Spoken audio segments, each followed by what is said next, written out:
Perkenalkan, kami dari kelompok 5. Kami ingin menjelaskan tentang apa itu systematic sampling. Sebelum menjelaskan apa itu systematic sampling, kenalan dulu sama kelompok kami. Annyeong, nama saya Astrid Hyombing dari kelas 3 TKG 2 dengan NIM 2201421037. Konnichiwa, perkenalkan nama saya Ahmad Ren Fakhri dengan NIM 2201421034. Halo semuanya, perkenalkan nama saya Farhan Alaidrus dari kelas 3 TKG 2 dengan NIM 2201421079. Nah, sekarang udah kenal kan sama kami? Yuk simak penjelasan dari kelompok kami selanjutnya.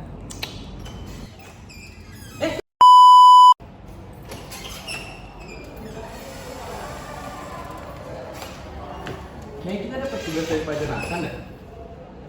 Tentang kita harus mengambil sampel dengan metode systematic sampling. Systematic sampling, apa ya? Apa ya? Pengertian systematic sampling menurut para ahli yaitu Mujrat pada tahun 2013 adalah penyeleksian sampel dari populasi sejak awal dan mengikuti pemilihan sampel berdasarkan urutan elemen.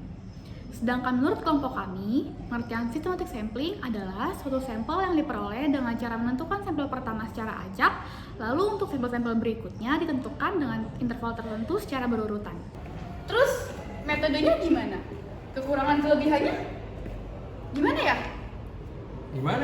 Gimana ya? Metode penggunaan pada systematic sampling. Tahap yang pertama yang harus kita lakukan adalah menentukan jumlah populasi penelitian. Jumlah ini penting karena mempengaruhi jumlah dan pola pemilihan sampel. Jika jumlah populasi sulit diketahui, kita dapat melakukan analisis untuk mendapat nilai yang aslinya. Tahap yang kedua yang harus kita lakukan adalah menentukan jumlah sampel menggunakan rumus yang sesuai. Perhitungan ini juga tidak kalah penting untuk populasi yang besar. Tidak mungkin kita mengambil seluruhnya sebagai sampel. Jumlah sampel yang tepat perlu dihitung untuk menghindari sampel yang tidak representatif. Sehingga waktu saat kita ingin menyederhanakan, jumlah menjadi krusial. Selanjutnya yang ketiga, kita harus menentukan titik awal dan pola lanjutan untuk pengambilan sampel.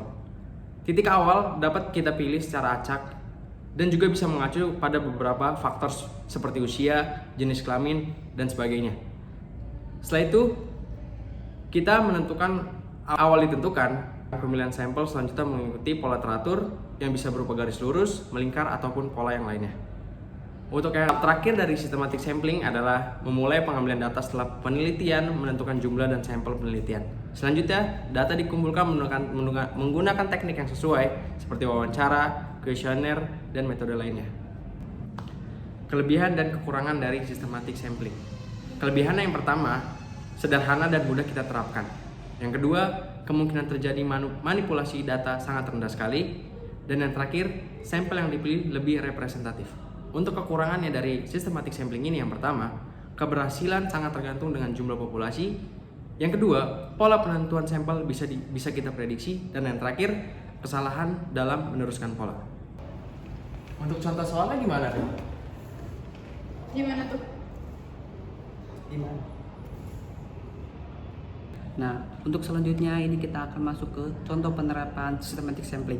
Nah, systematic sampling ini mempunyai rumus yaitu K sama dengan N besar dikurang dengan N kecil. Nah, K-nya ini itu jarak interval. Untuk N besarnya ini jumlah populasi dan untuk N kecilnya ini jumlah sampel. Nah, untuk selanjutnya kita akan memasuki soal contoh penerapan systematic sampling dalam bidang teknik sipil. Nah, di sini soalnya itu sebuah proyek memiliki total pekerja 500 orang. Nah, proyek tersebut membutuhkan 20 orang pekerja untuk melakukan pengecatan. Tentukan 20 orang pekerja tersebut dengan menggunakan systematic sampling. Nah, jika orang sampel pertama itu ditunjuk orang yang kedua, nah ini kita akan menjawab soal tersebut, yaitu yang pertama kita tulis diketahui jumlah populasinya itu N besar sama dengan 500 orang. Nah, untuk jumlah sampel yang N kecil itu sama dengan 20 orang. Nah, di sini kita langsung bisa jawab interval K besar sama dengan 500 dibagi 20, yaitu rumusnya dengan K besar sama dengan N besar dibagi dengan N kecil. Nah, untuk yang sampel yang dipilih itu kan 2. Nah, jadi 2 plus 25 dikali 1, terus 2 plus 25 dikali 2 sampai selanjutnya, yaitu sampai ke 19. Nah, untuk berarti orang yang dipilih adalah orang yang kedua 27, 52, 78 sampai 477. Sekian dari kelompok kami. Kurang lebihnya mohon maaf. Assalamualaikum warahmatullahi wabarakatuh. Bye.